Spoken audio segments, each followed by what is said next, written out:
Hello folks, welcome back to our EUIC VGC coverage. We are looking at our third of 4 Masters top 8 matches today, and we have a pretty darn good one. Laird versus Dyl Yeomans here. This matchup is super exciting. As you get a little bit of a sneak preview there, we have a Miraidon mirror. I'm not sure we have had a restricted mirror yet on stream. There might have been a Calyrex one if I can remember right, but that was a little while ago. And so we have a full Miraidon mirror match here. Well, not quite full. There are 4 Pokemon the same on both teams, and that's Miraidon, Farigiraf, Urshifu, Rapid Strike, and Iron Hands. Grant's 2 other Pokemon here are Entei with Life Orb, Terra Normal, and Extreme Speed. We saw this as well as mainly that Sacred Fire coming in really huge in Grant's previous on-stream game. And we also have Terra Ghost, Light Clay, Grimmsnarl. We've seen Light Clay, Reflect, and Light Screen really do a lot of work on stream. That Grimmsnarl has been putting in absolute numbers. Thunderwave and Foul Play line out Grimmsnarl's attack lineup. And then for the rest of it, we have Iron Hands. It's Terra Poison with Low Kick, Drain Punch, Wild Charge, and Fake Out. And then Urshifu Rapid Strike. Again, we've been seeing a ton of different Urshifus, but this one is familiar as we have seen it before with Surging Strikes, Close Combat, Aqua Jet, U-Turn, and Terra Grass. And notably, this is Choice Band. The Miraidon and the Farigiraf are things that you are always expecting to see. This is about the most standard Miraidon Farigiraf duo that you're going to get. Terra Dark Farigiraf with Foul Play, Psychic, Helping Hand, and Trick Room, and Terra Fairy Miraidon with Choice Specs, Electro Drift, Draco Meteor, Volt Switch, and Dazzling Gleam. A lot of times we were seeing Miraidons just automatically go for Terra Fairy and Dazzling Gleam. That has been one of the most popular moves that I think we have seen coming out of the Miraidons, although I'll be so real, Electro Drift does so much damage, it is crazy. So I would hope to see maybe that move come out a little bit more. I just think it's awesome. Now for Dyl on the other side here, Miraidon, Farigiraf, and Iron Hands all look very similar, although notably Farigiraf does not have Foul Play. It has Roar, which is a really interesting switching move that is just like Trick Room, lowest priority. It's always going to move last, and it switches out your partner Pokemon to a random Pokemon that you have in the back. Now, if one of your Pokemon is already knocked out, then it's just going to switch to whatever Pokemon you have in the back. But it's a really interesting utility move where you can still say, get off a Wicked Blow with your Urshifu Dark, switch it out, and bring in your Miraidon or your Incineroar, perhaps, to get out some more utility. Now, this Urshifu for Dyl is not a single strike. It is not a Rapid Strike like we've seen a lot of. It is a single strike Terra Dark Focus Sash with Wicked Blow, Sucker Punch, Close Combat, and Detect. Iron Hands is basically the same as what Grant has on the other side of the field, but Dyl also has an Incineroar, Terra Ghost, Rocky Helmet. We've seen that come up pretty clutch against opposing Surging Strikes, and it has Flare Blitz, Knockoff, U-Turn, and Fake Out, a full damage set on the Incineroar. And then lastly, this is the spiciest pick that I think we have seen the whole tournament so far, and that is Iron Treads. It is Terra Ghost, Choice Band. It has that Quark Drive just like the Iron Hands, and it has Iron Head, High Horsepower, Rock Slide, and Steel Roller. That can get rid of terrain as needed for Dyl, but also this Pokemon is just so interesting. It's one of my personal favorites that has come out of Scarlet and Violet. I think it's super cool. It can do a lot of damage, and with that Choice Band on top of a Quark Drive boost, this thing can just absolutely wreck house. Obviously, there's a time and a place for it, and Dyl's other 5 Pokemon alone can sometimes just carry them through the matchup. But game number 1 here is about to fire, and we see Dyl bring out that Iron Treads already into this Miraidon matchup. It is Miraidon and Iron Treads for Dyl, and it is Iron Hands and Farigiraf for Grant. Grant can click that Fake Out button if he so chooses. Iron Treads does get a speed boost. Notably, Iron Hands is going to be getting an attack boost from this electric terrain. We're going to see now an electric seed boost on the Farigiraf with that defense boost. So a lot of abilities here thanks to this electric terrain, buffing up a lot. You know, we're just waiting on the day that Tapu Koko comes back. I'm going to be real with you. Dyl now has the opportunity to switch into his own Farigiraf and just start slinging damage around with Iron Treads. Farigiraf, though, for Grant, does go for the Helping Hand. We're not seeing any switches here. Iron Hands, Helping Hand Fake Out could be pretty big, but we're seeing a High Horsepower come out here, and it just deletes Iron Hands. This is the advantage of bringing a very unused Pokemon, a very unknown Pokemon, onto the battlefield. We see Volt Switch almost take out Farigiraf, and Dyl has gotten out to a massively early lead. But back to this Iron Treads real quick. People don't know the calcs on this guy. It's Choice Band. You know it's going to be doing a lot of damage, but Iron Hands is super bulky, right? It can take a hit. It can deal with it. No, it can't. Grant gets absolutely wrecked by that high horsepower, and now you have a Miraidon that's on the field. You don't even know if Miraidon outspeeds this thing. If you are Grant, you're wondering, what does this Pokemon do? How does it work? You might have played against it in the base game, but have you done any calcs on it? Do you know this thing's speed stat? And if it outspeeds this Miraidon can't protect. It's just going to get rocked by a high horsepower if it comes out, even if it terastallizes. For Grant, if you can bring in your Urshifu, that might be your best bet. It has that water typing. It's Terra Grass. It can resist a high horsepower if needed, and it can give a super effective surging strikes into that slot one way or another. That said, there's an Iron Hands on the field. Even if you can take care of that Iron Treads, Iron Hands now with an attack push from the Quark Drive is also going to be doing a ton of damage. So the question now for Grant is, where are we going to go with a potential attack here? Are we trying to get Trick Room up? Honestly, your previous turn was your chance to get Trick Room up. Frigoraph right now, you're not going to be able to get 2 KOs, and you either have to protect or the Frigoraph goes down. And you have to hope that your Urshifu here can make some damage happen. That said, this Iron Treads right now can solo carry this game if it needs to. As someone who played Iron Treads in the early days of when it was legal, this thing packs a heck of a punch. Even without electric terrain, with that electric terrain boost, this thing might just roll over Grant's team, pun intended. High horsepower comes through. Frigoraph is going down no matter what to that, and so Grant now has a 2 Pokemon disadvantage here. Urshifu stays in. It goes for those surging strikes. That is going to take out the Iron Treads notably, but it is going to have to take a hit from this Iron Hands. So these Iron Pokemon for Dyl doing absolute work. Question is, what did Dyl go for here? Did they go for an electric type move? Nope, just the low kick. Takes Urshifu down below half HP, and Grant brings in their Miraidon. If you're Dyl, you might be hoping that you can maintain your Iron Treads for that Miraidon now at this point in the game. But you're feeling pretty good if you're Dyl. Urshifu is incredibly low. You know that this Miraidon really does not have the opportunity to take out your Iron Hands cleanly, maybe with a Surging Strike or close combat assistance, but then Grant still has to worry about the 4th Pokemon in the back, and Dyl still gets to attack with their own Miraidon. Dyl still has not terastallized yet either. Neither player has, and I think at this point, when you're facing out another Miraidon, you kind of have to go for that Terra Fairy.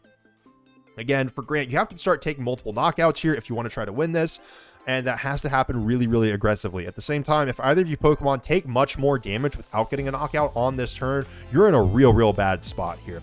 We do see a terastallization coming out here. It is looks like it is for Grant's Miraidon here, if I am seeing correctly, although there are 2 Miraidons on the field. But with the way the camera's rolling, I believe this is Grant's Miraidon that goes for that Terra Fairy. Okay, never mind, that's Dyl's, and it looks like it's going to be both of them. So Terra Fairy comes out on both sides. We know this. The question is, are Dazzling Gleams going to come out? I believe we saw Grant click an Electro Drift, perhaps, which it's going to be about as strong as it possibly could be on this turn. The Terra Fairy is more defensive here, but we see Dyl going for that Dazzling Gleam. It's going to be super effective on this Urshifu, and that is going to take it out. It takes Grant's Miraidon down below half HP. Even if Dyl can get a good amount of damage out with even if Grant can get a good amount of damage out with Dyl's Miraidon doing this much damage, I don't think Electro Drift shakes it out. It does indeed. The single target damage coming in quite clutch, but Grant does still have to contend with the other pseudo restricted on the side of Dyl's field in the Iron Hands.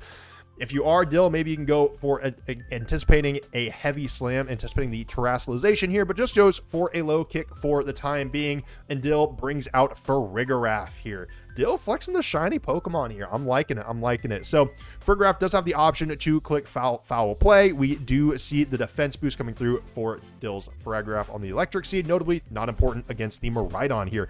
Miraidon's at 23 HP though. It's up against a full HP Iron Hands and a Frigoraph. That is going to be about all she wrote for Grant. And Grant is just going to have to stay here for a second and think about how to deal with this Iron Treads going into game number 2. Now you know for sure that this Iron Treads is speedy. This thing can move and it can hit hard. Electro Drift, yeah. Unfortunately for Grant, can't click the Dazzling Gleam now, has to go for the Electro Drift here, and that is going to guarantee that at least one of these Pokemon can attack into you. So the question becomes, how do you deal with the Iron Treads? Do you go for the Fake Out with Surging Strikes on the field already to do additional damage? If that Iron Treads is already on the field, are you trying to maneuver into that spot?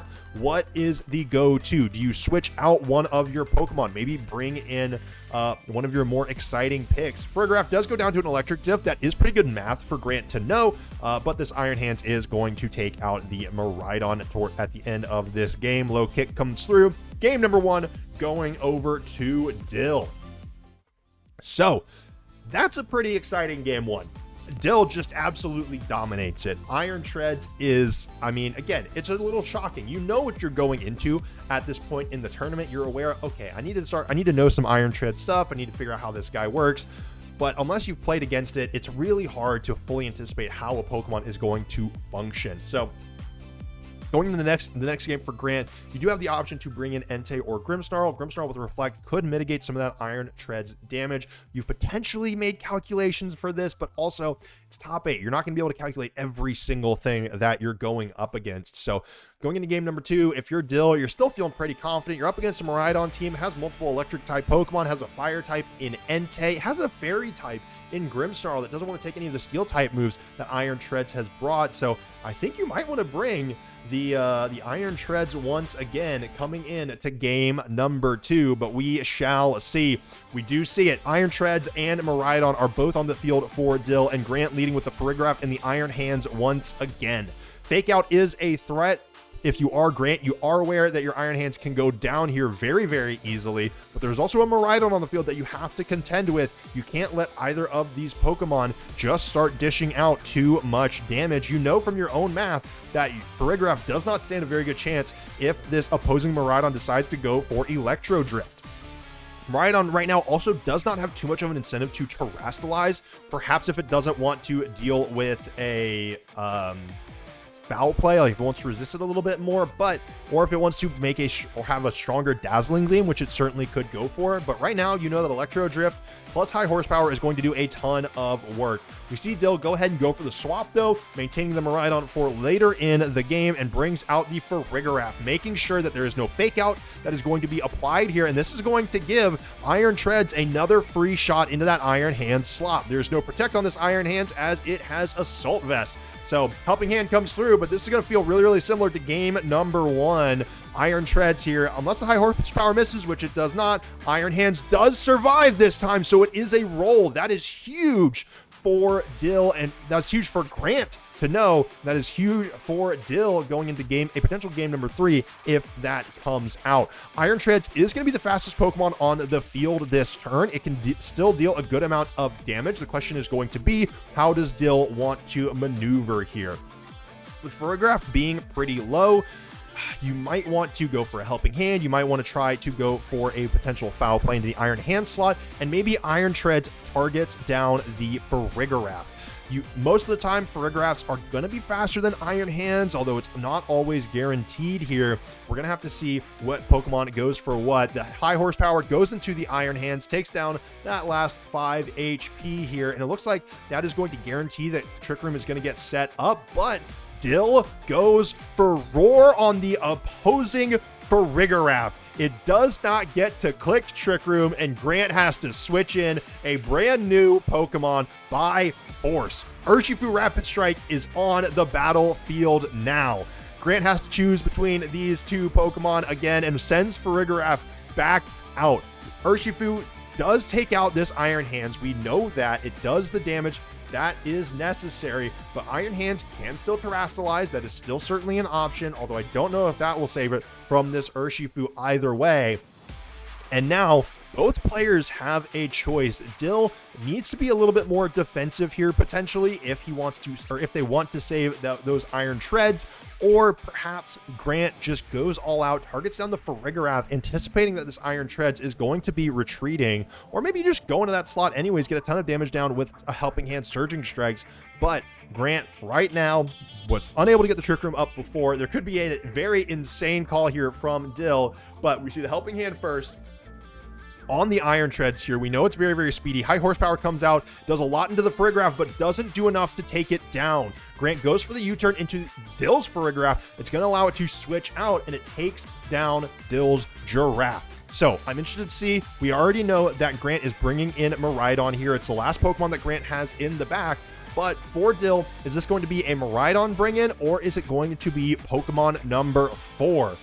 Dyl is still going to have this Iron Treads on the field up against Miraidon. Iron Treads is super, super speedy. So with this Trick Room up, that just might mean that Iron Treads is under a little bit of threat, but it is immune to both of the electric type moves that Miraidon has. It resists Fairy, and it resists the Draco Meteor as well.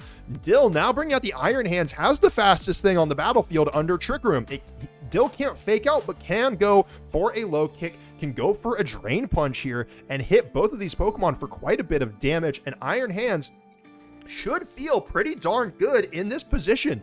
It shouldn't be able to, I mean, it really is probably not going to fall from this position. Urshifu Rapid Strike is the main thing, the main threat to it. And with that off the battlefield, Iron Treads feels pretty good. It's not the bulkiest Pokemon in the world, but it can still take a couple of hits, especially when it resists everything that Miraidon can possibly throw at it. And for Grant now, you kind of have to be worried. You've set up Dyl to have the fastest Pokemon on the field with Iron Hands. It can take a knockout into this Farigiraf really, really cleanly if there's not a Protect here, or well, there can't be a Protect if Farigiraf does not switch out. And so I'm interested to see what Grant thinks the best play is here. Again, getting this Urshifu into position might be the most important thing, but that kind of means you're going to have to sacrifice one of your Pokemon so that Urshifu can get in cleanly. We do see the Terastallization here on the Miraidon, going into that Terra Fairy once more. Again, likely probably clicking Dazzling Gleam here, although that's really going to be resisted by that Iron Treads, even with the choice specs here. Low kick comes through onto the Miraidon, does quite a bit of damage, even though it's not very effective here. Dazzling Gleam comes out now. With that Helping Hand boost, it's going to do quite a lot, but I don't think it's going to do enough to KO. Iron Hands just barely survives, and Iron Treads does go down to below half. High horsepower comes out, but it does not do enough damage to KO the Miraidon without it being super effective. That is very, very important for Grant here. Unfortunately, the Miraidon is likely to go down to a Drain Punch or a Low Kick from the Iron Hands unless the Farigiraf wants to go for an attack into the Iron Hand slot. I don't know if Iron Treads goes down to a non-Helping Hand Dazzling Gleam here. It very well could survive. It would be on a fraction of its HP, but if it does manage to survive, it could take down either the Farigiraf or the Miraidon here, and I think Dyl probably would feel pretty darn good about that. If you are Grant, you really don't want to end up in a situation where Farigiraf is your primary end board piece. Dyl still has a Miraidon in the back that is at full HP, and with Grant's restricted getting very, very low, things are getting problematic. We see Grant go for a switch here and gives a little bit of a cheer. Iron Hands goes for low kick into the Miraidon and takes it out. Maybe Grant wasn't going for a cheer. Maybe Grant was anticipating a switch there. I don't know, but there was an outburst of emotion. Miraidon goes down, and this is going to mean Iron Treads gets a free pot shot into the Urshifu here. Might be a miss. No, not going to be a miss. It does a lot of damage, takes Urshifu down below half. The electricity disappears from the battlefield, and Grant is now at a Pokemon disadvantage. Notably, without the electric terrain, both of these iron Pokemon aren't quite as strong, but I don't know if that is going to matter. Trick Room is still up and active, and this Urshifu cannot go for any protecting moves. It can go down really, really easily to whatever this Iron Hands wants to throw out, and Dyl went from being in a bit of a precarious position to, thanks to Grant making a call but not quite getting it, Dyl is now in a very, very advantageous position, in a winning spot here. Grant has to figure out a way to claw their way back into this game. Urshifu does have the opportunity to potentially get some damage through. Farigiraf has to choose who it wants to take down. If it can take down the Iron Treads and Urshifu can stay alive somehow, potentially maybe Aqua Jet would do it, and then you would have to be relying on Aqua Jet and Foul Play in a really, really tough 1v1, but no, Farigiraf goes down to a low kick from this Iron Hands once again here. Close combat is going to come through for this Urshifu into the Iron Hands slot. And with those defense drops, that's going to end up being Iron Hands going into that Urshifu Iron Treads going into that Urshifu once again. And we already saw it deal over half HP, and it is going to do just that once more. And in a very swift 2-0, Dyl Yeomans is moving on to your top 4. That was a phenomenal game from Dyl. Grant tried to make some really, really nice calls, but just wasn't able to get them right. Dyl playing masterfully in that top 4 or in that top 8 match means they're moving on to the top 4, and Iron Shreds, a very underused Pokemon, something you don't see every day, being the star piece of the puzzle there, feels really, really good. So we're going to have a couple more videos. We're getting all the top 8 videos out today. So until next time, be safe, be smart, make wise decisions, and farewell.